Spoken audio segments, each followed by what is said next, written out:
बिस्मिल्लाहिर्रहमानिर्रहीम। स्टूडेंट्स अस्सलाम वालेकुम, कैसे हैं आप सब लोग? उम्मीद है खैरियत से होंगे। स्टूडेंट्स, जैसा कि आपको मालूम है कि हमारे पास चैप्टर नंबर 13 के प्रॉब्लम कंटिन्यू है क्लास मैट्रिक फ़िज़िक्स के, और आपको ये भी मालूम है कि हम अभी तक सिन टेक्स्ट बुक बोर्ड को फॉलो कर रहे हैं। तो जितने भी सिन टेक्स्ट बुक बोर्ड के स्टूडेंट हैं उनके लिए ये बड़ा इंपॉर्टेंट लेक्चर्स होंगे। हाँ, इसके अलावा अगर किसी और बोर्ड के स्टूडेंट के साथ भी ये प्रॉब्लम्स मैच कर रहे हैं तो वो यहाँ से समझ सकते हैं। इससे रिलेटेड प्रॉब्लम्स भी हो सकते हैं तो वो उनसे भी सॉल्यूशन इसको समझ के वो वाले अपने प्रॉब्लम्स ही सॉल्व कर सकते हैं। तो स्टूडेंट्स, चलते हैं चैप्टर नंबर 13 पर, और चैप्टर नंबर 13 का आज हम करने वाले हैं स्टूडेंट्स प्रॉब्लम नंबर 13.3। तो आज हम प्रॉब्लम करने वाले हैं 13.3। तो स्टूडेंट्स 13.3 को अगर पढ़ लें, कहता है कि an object is situated at a distance of 20 centimetre. एक ऑब्जेक्ट है जो कि सिचुएट किया गया है, रखा गया है कितनी दूर? 20 सेंटीमीटर। तो क्लियर लफ्जों में इसने हमें क्या बताया? ऑब्जेक्ट का डिस्टेंस बताया। चूंकि डेटा में हम लिखने वाले हैं कि ये क्या बता रहा है, ऑब्जेक्ट का डिस्टेंस बता रहा है कितना है? 30 सेंटीमीटर। ठीक है जी। अब सॉरी 30 नहीं है, 20 सेंटीमीटर। पढ़ने में थोड़ी सी मिस्टेक हो गई, 20 सेंटीमीटर। आगे क्या कहता है?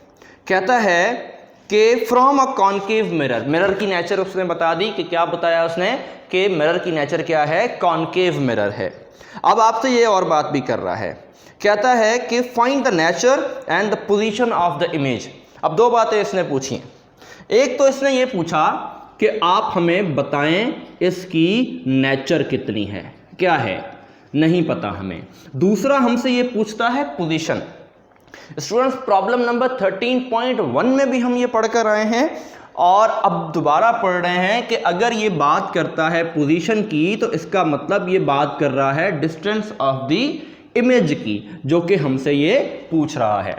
अब आगे चलें। आगे ये कहता है कि if the focal length of the mirror is 15 centimetre. क्या पूछ रहा है हमसे कि फोकल लेंथ कितनी है आपके पास? 15 सेंटीमीटर। तो स्टूडेंट्स, डेटा तो बन गया, बहुत छोटा सा डेटा था। आ जाते हैं हम सॉल्यूशन पे।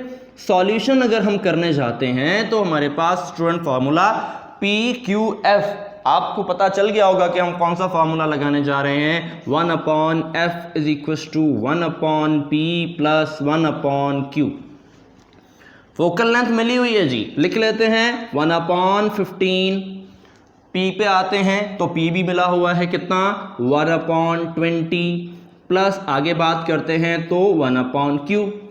स्टूडेंट्स, से काम करेंगे कि ये वाली वैल्यू को हम इधर ले जाते हैं तो ये आपके पास आएगा 1/15 इज इक्वल टू माइनस का 1/20 इज इक्वल टू 1/q। ये q अकेला बच गया, 20 जो है ये इधर आ गया।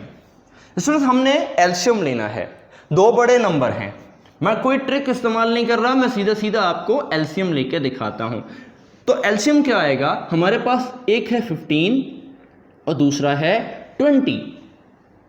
तो स्टूडेंट्स, अगर मैं 5 का टेबल इसके ऊपर लगाता हूं तो इसके ऊपर 3 टाइम जाएगा और इसके ऊपर 4 टाइम जाएगा।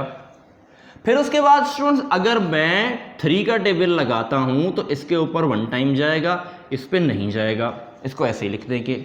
स्टूडेंट्स, अब मैं अगर 4 का टेबल लगाता हूं तो ये मेरे पास आ जाएगा 1 टाइम। तो मेरे पास जो वैल्यूज आई वो कितनी आई? 5 मल्टीप्लाई बाय 4 मल्टीप्लाई बाय 3 या 5 मल्टीप्लाई बाय 3 मल्टीप्लाई बाय 4, एक ही बात है। Which is equals to 5 4 the 20 and 20 multiply by 3 60 हो जाएगा। तो स्टूडेंट्स, इसका जो एलसीएम आया वो कितना आया? 60 आया। एक काम करते हैं कि एलसीएम यहाँ पे लिखते हैं, ये रहा 60। 15 का टेबल 60 पे जाएगा 4 टाइम्स, तो यहां लिखेंगे 4 और ऊपर वाली वैल्यू से मल्टीप्लाई कर देंगे। इसी तरह 20 का टेबल माइनस लगाएंगे, 20 का टेबल 60 पे जाएगा 3 टाइम, तो यहां पे 3 लिखेंगे और ऊपर वाली वैल्यू से मल्टीप्लाई कर देंगे। Is equals to 1/q। 4 को मल्टीप्लाई करें 1 से तो ये आ जाएगा 4। 3 को मल्टीप्लाई करें 1 से तो ये हो जाएगा 3 divided by 60 is equals to 1/q। 4 में से अगर 3 को माइनस करते हैं तो वैल्यू आएगी 1/60 इज इक्वल टू 1/q। अब स्टूडेंट आखिरी स्टेप है, इसको रीअरेंज करते हैं। q को 1 से मल्टीप्लाई करें, 60 को 1 से मल्टीप्लाई करें, तो q को 1 से करेंगे तो q हो जाएगा और 60 को करेंगे तो ये 60 हो जाएगा। q is equal to 60 centimetre. तो स्टूडेंट्स एक बात तो हमारे पास आ गई कि हमसे इसने पूछा था कि पोजीशन बताएं यानी q बताएं, जो कि हम फाइंड कर चुके हैं। अब हमसे पूछा जा रहा है नेचर ऑफ इमेज। स्टूडेंट्स जैसा कि आपके पास 3 चीज़ें मौजूद हैं, एक q की वैल्यू पॉजिटिव है, 2 फोकल लेंथ की वैल्यू भी पॉजिटिव है, और तीसरा ये बात कर रहा था कॉनकेव मिरर की। तो अगर कॉनकेव मिरर की बात कर रहा था तो इसका मतलब इमेज क्या होगा, रियल होगा। तो फिर इसका मतलब क्या होगा कि नेचर ऑफ द इमेज जो है वो आपके पास क्या हो जाएगी, रियल। ये दोनों आंसर आपके पास आ गए। स्टूडेंट्स मुझे लगता है कि ये बात आपको क्लियर हो गई होगी, और अगर इसके अंदर कोई चीज़ समझ में नहीं आई तो ऑफ कोर्स हमेशा की तरह जैसे मैं कहता हूँ अपनी राय ज़रूर दीजिएगा, अपनी दुआओं में याद रखिएगा और चैनल को सब्सक्राइब कर दीजिएगा। थैंक यू सो मच, अपना ख्याल रखिएगा। अल्लाह हाफिज़ व नासिर।